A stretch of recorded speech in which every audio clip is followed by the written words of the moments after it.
നമസ്കാരം. എൻ്റെ പേര് പരമേശ്വരൻ പോറ്റി. ഞാനിപ്പോൾ ജോലി ചെയ്യുന്ന ഈ ക്ഷേത്രത്തിൻ്റെ പേരെന്ന് പറയുന്നത് മേജർ ഉള്ളൂർ ശ്രീ ബാലസുബ്രഹ്മണ്യ സ്വാമി ക്ഷേത്രം ആണ്.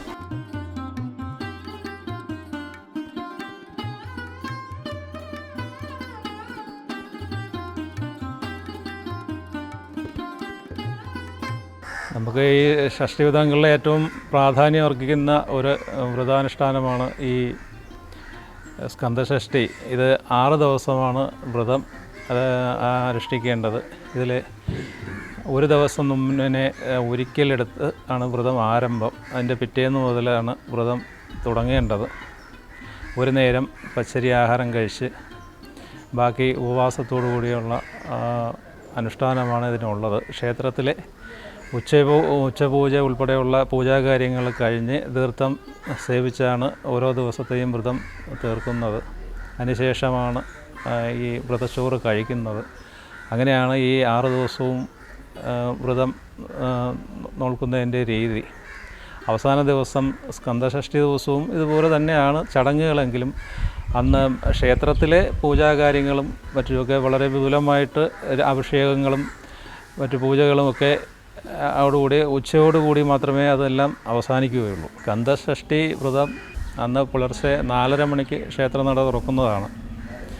തുറന്ന ആദ്യം അഭിഷേകമാണ്, നിർമാല്യം അഭിഷേകം. 5 മണിയോടുകൂടി അഭിഷേകം, അഷ്ടാഭിഷേകം ഉൾപ്പെടെയുള്ള അഭിഷേകം, പഞ്ചാമൃതം തുടങ്ങിയ നിരവധിയായ അഭിഷേകങ്ങളോടുകൂടിയാണ് രാവിലത്തെ ഫസ്റ്റിൽ നടക്കുന്ന അഭിഷേകം.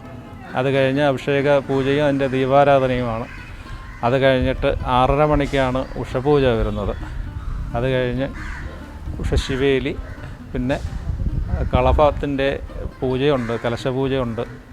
ഉച്ചയോടുകൂടി ഉച്ചപൂജയോടനുബന്ധിച്ച് കളഭാഭിഷേകവും തുടർന്നുള്ള ബാക്കി അഭിഷേകങ്ങളും എല്ലാം പൂർത്തിയാക്കി ഏകദേശം 2 മണിയോടടുപ്പിച്ചാണ് സ്കന്ദഷഷ്ടിയിലന്ന് പൂജകൾ ഉച്ചപൂജയെല്ലാം കൂടി അവസാനിക്കുന്നത്. അതിനുശേഷമാണ് ഭക്തജനങ്ങൾക്ക് വ്രതം നോക്കുന്നവർക്ക് തീർത്ഥം സേവിക്കാനും വ്രതം തീർക്കുവാനൊക്കെ ഉള്ള അവസരം വരുന്നത്.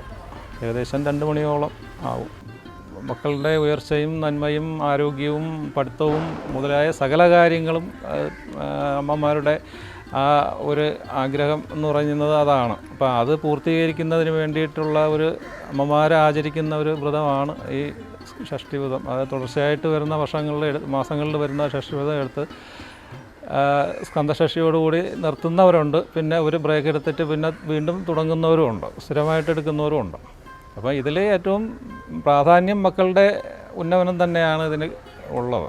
പുതുതായിട്ട് ഒരു ഷഷ്ടി വ്രതം തുടങ്ങാൻ ആഗ്രഹിക്കുന്ന ഒരു അമ്മ എന്ന് പറഞ്ഞാൽ സ്കന്ദഷഷ്ടിയോടനുബന്ധിച്ച് വ്രതം തുടങ്ങുകയും തുടർച്ചയായിട്ട് പിന്നെ വരുന്ന മാസങ്ങളിൽ എടുത്ത് അടുത്ത സ്കന്ദഷഷ്ടിക്ക് പിന്നെ തുടർന്നെടുക്കാൻ താല്പര്യമില്ലെങ്കിൽ അതോടെ നിർത്തിയിട്ട് ഒരു പ്രാവശ്യം ബ്രേക്ക് ചെയ്തിട്ട് പിന്നെ തുടർന്ന് പോകണമെങ്കിൽ അത് കഴിഞ്ഞിട്ട് ഒരെണ്ണം ഗ്യാപ്പ് ഇട്ടിട്ട് വേണമെങ്കിൽ തുടർന്നെടുക്കാവുന്നതാണ്. 13 ഷഷ്ടിയാണ് വ്രതമായിട്ട് നമ്മൾ എടുത്ത് നിർത്തേണ്ടത്. 13 എണ്ണത്തിൽ നിർത്തണം. 12 എണ്ണം ആകുമ്പോഴത്തേക്ക് അത് പൂർണ്ണമാവില്ല. 13 എണ്ണം എടുത്താണ് നിർത്തേണ്ടത്.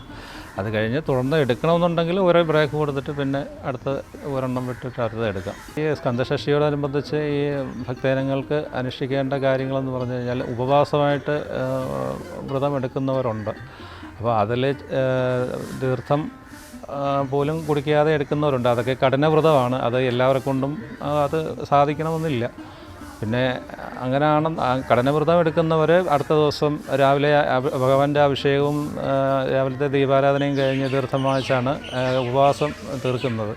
പക്ഷേ അതെല്ലാവർക്കും പറ്റാത്തത് കാരണം ഈ ഷഷ്ടിയിൽ തന്നെ ഉച്ചപൂജ കഴിയുമ്പോൾ അതിൻ്റെ തീർത്ഥം വാങ്ങിച്ച് കുടിക്കുകയും വൈകുന്നേരം ഭഗവാന് തട്ടനിവേദ്യം നടത്തി അതിൻ്റെ പ്രസാദം കഴിച്ച് വ്രതം തീർക്കുന്നവരുമുണ്ട്.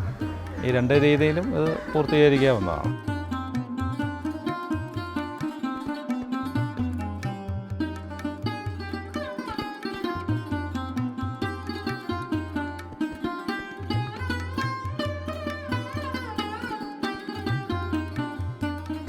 ഈ ഷഷ്ടി ദിവസങ്ങളിൽ 6 ദിവസവും നമ്മുടെ ക്ഷേത്രത്തിൽ രാവിലെയും ഉച്ചയ്ക്കും അന്നദാനമുണ്ട്. പിന്നെ ഭഗവാന്റെ വിശേഷ വഴിപാടുകളായ പഞ്ചാമൃതാഭിഷേകം, അഷ്ടാഭിഷേകം തുടങ്ങിയവയെല്ലാം പൂജയോട് അനുബന്ധിച്ച് ഉള്ളതാണ്. രാവിലെ 2 അഭിഷേകമാണ് നമുക്ക് ഈ ദിവസങ്ങളിലുള്ളത്. അതിൽ പ്രാധാന്യമായിട്ടുള്ളത് കളഭാഭിഷേകമാണ്. കളഭാഭിഷേകം നമ്മളെ ഈ ക്ഷേത്രത്തെ സംബന്ധിച്ച് പറയുമ്പോൾ മൂലസ്ഥാനമായ ശാസ്താവിനാണ് ആദ്യം കളഭം അഭിഷേകം ചെയ്യുന്നത്. അത് കഴിഞ്ഞാണ് ഭഗവാന് കളഭം അഭിഷേകം ചെയ്യുന്നത്. അതിനോടനുബന്ധിച്ച് തന്നെ ബാക്കിയുള്ള എല്ലാ അഭിഷേകങ്ങളും കളഭത്തോടു കൂടിയാണ് നടക്കുന്നത്. കളഭത്തോടു കൂടി അന്ന് ഉച്ചപൂജയായിട്ട് തന്നെ നടത്തി ആണ് നമ്മുടെ ഉച്ചയ്ക്കുള്ള പൂജകളെല്ലാം അവസാനിപ്പിക്കുന്നത്. അത് കഴിഞ്ഞാണ് അന്നദാനവും മറ്റു കാര്യങ്ങളുമൊക്കെ നടക്കുന്നത്. വൈകുന്നേരം പുഷ്പാഭിഷേകം, സന്ധ്യാധിപനോടനുബന്ധിച്ച് പുഷ്പാഭിഷേകമുണ്ട്. അത് കഴിഞ്ഞാണ് അത്താഴ പൂജയും കാര്യങ്ങളൊക്കെ വരുന്നത്. ഭഗവാന്റെ ശിവേലി ദർശിക്കുന്നത് ഇപ്പോൾ ആ ദിവസമായാലും ഏത് ദിവസമായാലും വളരെ പ്രാധാന്യമുള്ളൊരു കാര്യം തന്നെയാണ്. അത് പിന്നെ വിശേഷ ദിവസമായ അന്ന് തൊഴുന്നത് വളരെ അപൂർവമായിട്ട് കിട്ടുന്ന ഒരു ഭാഗ്യം തന്നെയാണ്. കാരണം പ്രത്യേകമായി അലങ്കരിച്ച് ഭഗവാനെ പുറത്തിറക്കുന്നത് മയിൽവാഹനത്തിലാണ് അന്ന് രാത്രിയിൽ ഭഗവാനെ പുറത്തെഴുന്നള്ളിക്കുന്നത്. അത് വളരെ കാണേണ്ട ഒരു കാഴ്ച തന്നെയാണ്. അത് കാണാൻ ധാരാളമായിട്ട് ഭക്തജനങ്ങൾ വരികയും അതൊരു ഏറ്റവും വലിയ ഒരു ഭാഗ്യമായിട്ട് തന്നെ കരുതേണ്ടതുമാണ്. കാരണം എന്ന് പറഞ്ഞാൽ മയിൽവാഹനത്തിൽ ഇവിടെ മാസത്തിൽ 2 ദിവസമാണ് ശിവേലി മയിൽവാഹനത്തിന് എഴുന്നള്ളിക്കുന്നത്. ഒന്ന് ഷഷ്ഠിയുടെ അന്നും 2 കാർത്തിക നാൾ വരുന്ന ദിവസവും 2 പ്രാവശ്യം മാസത്തിൽ വാഹനത്തിൽ എഴുന്നള്ളിക്കാറുണ്ട്. അതിൽ പ്രാധാന്യം ഷഷ്ഠിയുടെ എഴുന്നള്ളിപ്പിന് തന്നെയാണ്. അത് കഴിഞ്ഞ് കാർത്തികയ്ക്ക് 2 പ്രാവശ്യമാണ് മാസത്തിൽ വരുന്നത്. പിന്നെ ഈ സ്കന്ദഷഷ്ഠി എന്ന അലങ്കാര മയിൽവാഹനമാണ്. വളരെ ഭംഗിയായിട്ട് പൂക്കൾ കൊണ്ട് വാഹനം അലങ്കരിച്ച് ആണ് അന്ന് ഭഗവാനെ അതിലിരുത്തി എഴുന്നള്ളിപ്പിക്കുന്നത്. അതൊരു വിശേഷപ്പെട്ട ഒരു അനുഭവം തന്നെയാണ്. ഓൺലൈനിൽ നമുക്ക് ഇതിനകത്ത് ക്ഷേത്രത്തിൽ വഴിപാട് ബുക്ക് ചെയ്യാനുള്ള നമ്മളെ ഈ ഉള്ളൂർ ക്ഷേത്രത്തിനെ സംബന്ധിച്ച് ഇപ്പം നിലവിലില്ല. പിന്നെ ഹെഡ് ക്വാർട്ടേഴ്സുമായിട്ട് ഉള്ള ഇതിൽ ബന്ധപ്പെട്ടാൽ മാത്രമേ ബാക്കി കാര്യങ്ങൾ നടക്കുകയുള്ളൂ.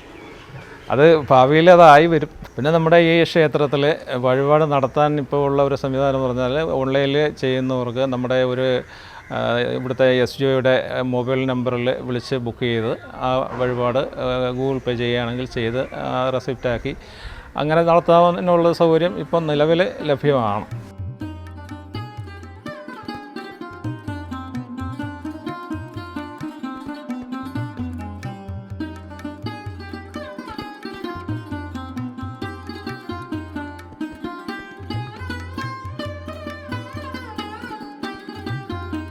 ഇതിൽ നമുക്ക് ഭക്തജനങ്ങൾക്ക് എളുപ്പം ഭഗവാനെ പ്രാർത്ഥിക്കാനും ജപിക്കാനും ഒക്കെയുള്ള ഒരു ശ്ലോകം പറയാം. ഓം നമോ വജൽ ഭുവേ ഷടാനനായ നിഹുഹ ചന്ദ്രചൂഡനന്ദന ശക്തിധാരണി വിഭു എന്നാണ് ആ മന്ത്രങ്ങൾ.